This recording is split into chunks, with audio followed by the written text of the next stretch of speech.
Museo de Arte y Costumbres Populares de Sevilla es un museo etnográfico y por tanto se encarga de la conservación, estudio y acumulación de ese tipo de patrimonio. Quizá lo más significativo de este museo es, por un lado, que es el único que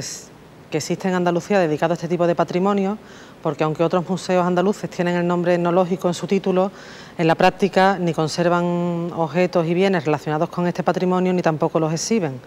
Y por otro lado, que su dimensión, digamos, geográfica, pues intenta abarcar toda Andalucía, ya que los fenómenos culturales no se les puede poner una barrera administrativa o política,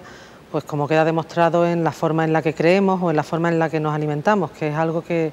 no se circunscribe a una provincia o a una región incluso, sino a ámbitos culturales de mucho mayor amplitud.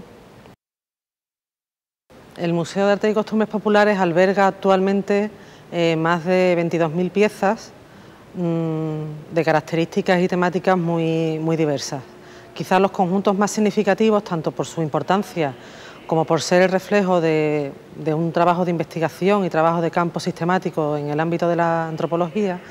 pues son, por un lado, la colección Díaz Velázquez de encajes y bordados,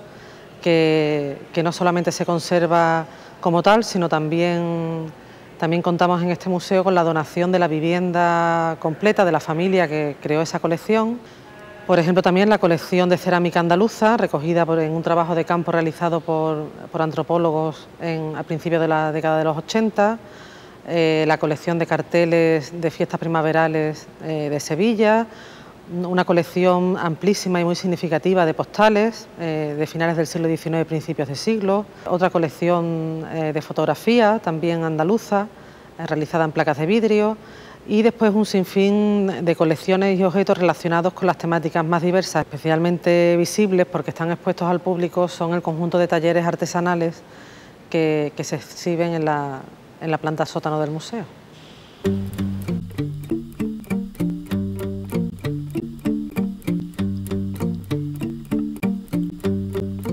Las piezas que componen la fundación del museo y que conforman su fondo original fueron, por un lado, piezas de los museos arqueológicos y de Bellas Artes de Sevilla, que en su momento se pensó que podían encajar mejor en un museo etnográfico que en esos museos de origen,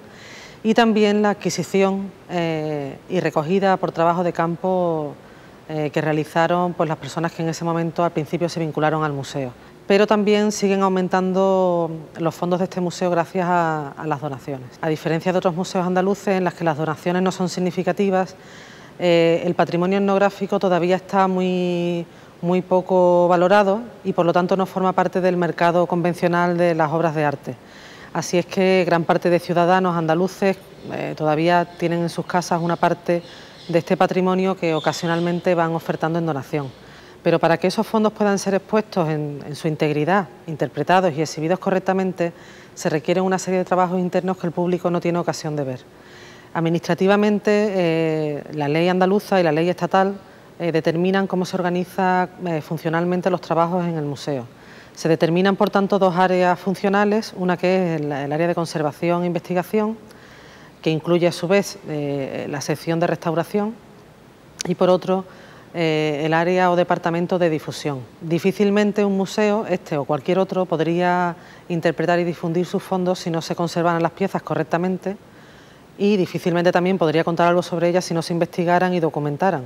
De hecho, gran parte de la conservación de las piezas pasa por su conocimiento y por su estudio, porque, digamos, y además es un trabajo que no acaba nunca, puesto que muchas de las piezas, sobre todo las originales del museo, llegaron a este centro con poquísima investigación y poquísima documentación.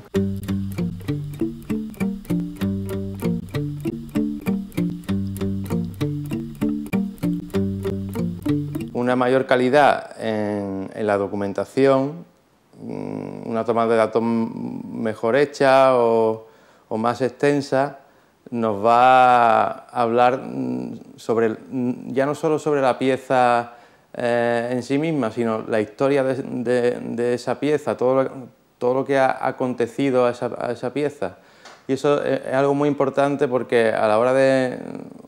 realizar una restauración, por ejemplo, si es importante saber cuántas restauraciones ha habido antes, qué es lo que se le ha hecho, y todo eso pues lo realizamos a través de de un sistema de documentación. Todos los procesos que vamos haciendo de limpieza, reintegración cromática, fijaciones, de policromía, toda esa documentación va generando un informe que va recogido ya para futuras necesidades del Museo de las Piezas. En primer lugar, se le da un número, a cualquier pieza que ingresa en el museo se le da un número de registro, ese número se inscribe en el libro de registro, le realizamos una foto y por último, hasta donde se pueda, realizamos una investigación sobre esa pieza, un estudio en el que se clasifica esa pieza en el entorno artístico, el entorno arqueológico en su caso, o en nuestro caso etnográfico.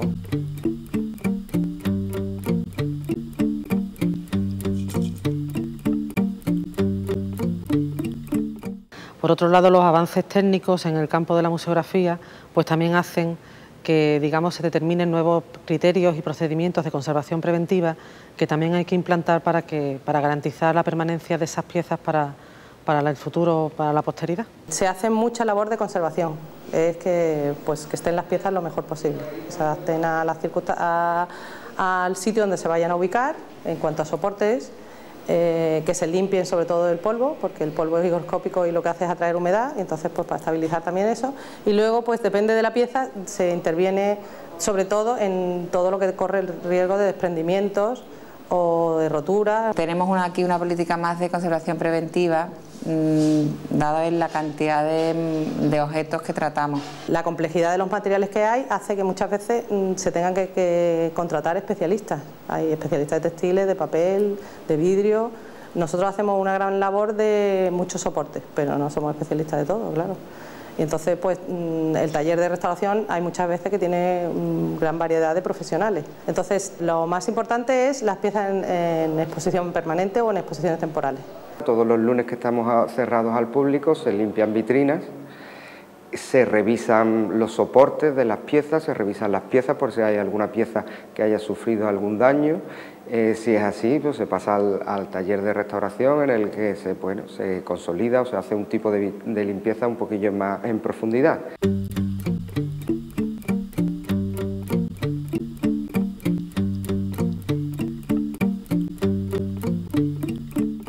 La conservación es importante para evitar el deterioro de las piezas y además así, en la medida de lo posible, frenar su envejecimiento. Los principales enemigos de la conservación son la humedad y la temperatura. Índices excesivamente elevados de humedad o de temperatura hace que las piezas se deterioren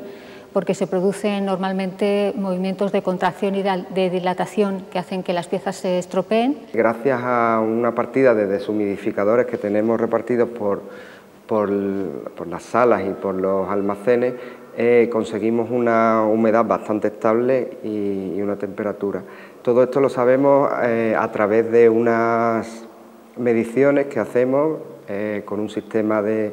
control telemétrico que vía radio se mandan todas las señales de los sensores que hay repartidos por todas las salas al ordenador central en el que se registran todos los datos y tenemos un histórico desde el año 2003. Otro factor muy importante es la iluminación, que es principalmente la causa de mayor deterioro de los tejidos, que se pueden decolorar y además las fibras pierden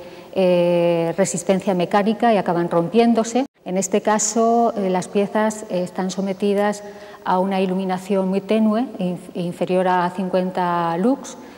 para evitar que se decoloren y que además se pierda resistencia en las fibras. También se controlan los agentes contaminantes colocando filtros en las vitrinas y también en los armarios de almacenaje. Lo primero, lo básico es mantener un almacén ordenado y limpio, que no haya piezas por medio y que el suelo, ventanas, todo se encuentre en buen estado y que se mantenga una limpieza, porque esto es el principal punto para evitar las plagas de insectos. Y por último, lo que se les hace es una desinsectación preventiva mediante la utilización de atmósferas transformadas por gases inertes. En este caso se utiliza el nitrógeno, para evitar el ataque de insectos y también de microorganismos. La desinsectación lo que hace es entrar nitrógeno y sacar todo el oxígeno. En realidad el nitrógeno no mata el insecto, lo que lo mata es la ausencia de oxígeno. Cuando vienen las piezas nuevas, que normalmente son de donación, se les hace unas bolsas y se desinsectan como medida de precaución. Como protocolo normal, lo que hacemos es que los mantenemos en 20 días sin oxígeno. También hemos empezado a utilizar generadores de nitrógeno, que también es bastante más cómodo, y lo único que hay que controlar bien es la temperatura y la humedad, y hemos estado haciendo pruebas con pequeñas bolsas hasta que hemos conseguido que se estabilizara para que no dañe las piezas, la humedad y la temperatura.